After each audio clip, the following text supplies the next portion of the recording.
One of the things that kept me going back to the mountain region was going back to an original vision that I had, that the Ark of the Covenant was taken back to the mountain where it was built, and that would have been Sinai. And to further that idea, it was taken back to Sinai and put into a cave, and that cave was sealed off. One of the trips, we had located a site just above this so-called covenant site, where the stone pillars are, and the altar of Moses may be. At that elevation, it was a good vantage point to see the eastern face of the mountain, and it was also an excellent campsite because it was a dished-out area, like a crater would have been, except it was a natural formation. We nicknamed it the crater because it was an ideal candidate for the area where the 70 elders would have come up and seen God come down on the mountain with Moses, Aaron, and Abihu. Who was it? Abihu? Nadab and Abihu. So from the crater side, I was able to climb down on the east side of the mountain, down a little wedge, a little wadi going down into the valley floor. It's about a 2,500 foot climb down. And in that area, I would get video. I have video of the pillars that Moses erected. We think that he erected. We have video of the altar site.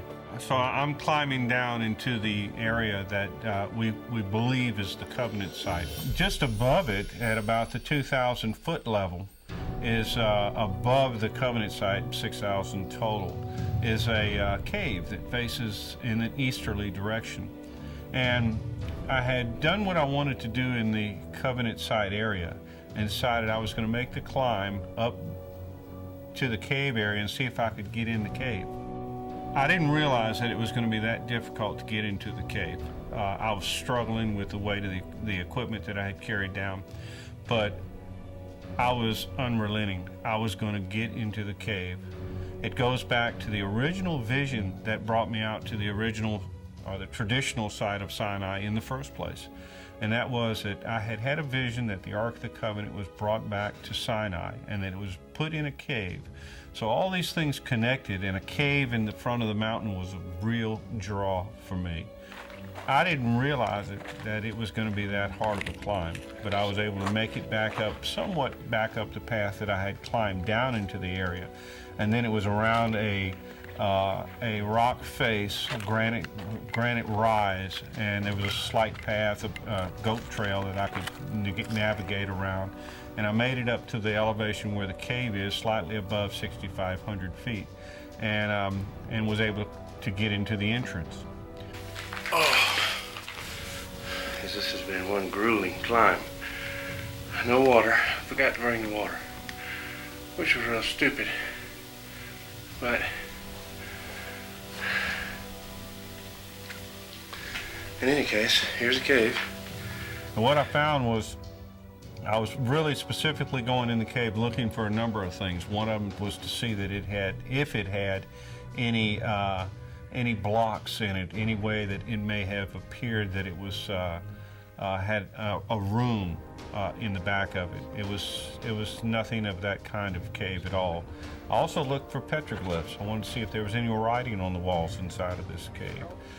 There was nothing there. The entrance was 15 feet high, about 15 feet wide, so it's a very large cave.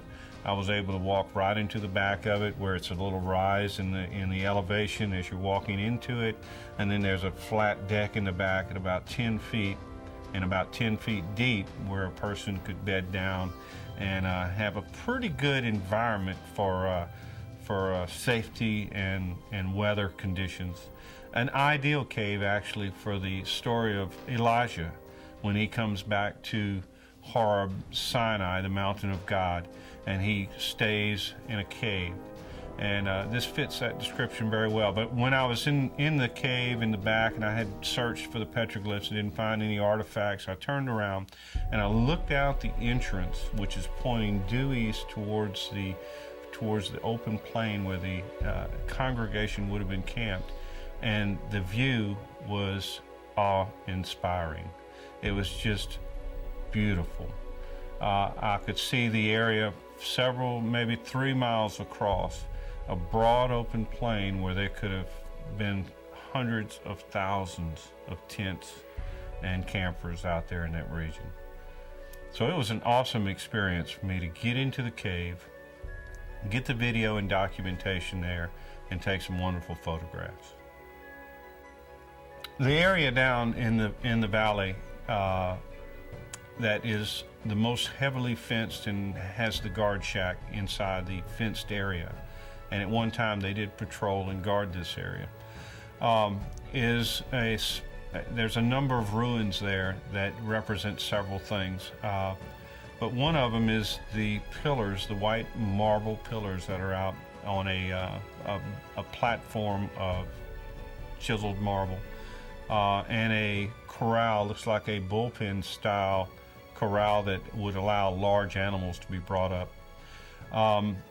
If you study Exodus chapter 24, you'll see where Moses is talking about bringing large animals up for sacrifice. He's talking about building pillars that would, each one would represent one of the tribes of Israel. And this site perfectly fits that description. And in that erection of these things for a particular event to take place, and that event was the covenant that God made between Israel and himself. It was that marriage of the people with God, and that the elements that were there were part of that ceremony. And I can, in my mind, see the whole event taking place, and the sacrifice of the large animals and the collection of blood in basins, the pillars being erected, each one representing one of the tribes, and then the people coming up, and each group being blessed or sprinkled with the blood from the hyssop from the basins, and Moses dashing the blood against the altars and sprinkling the blood on the people.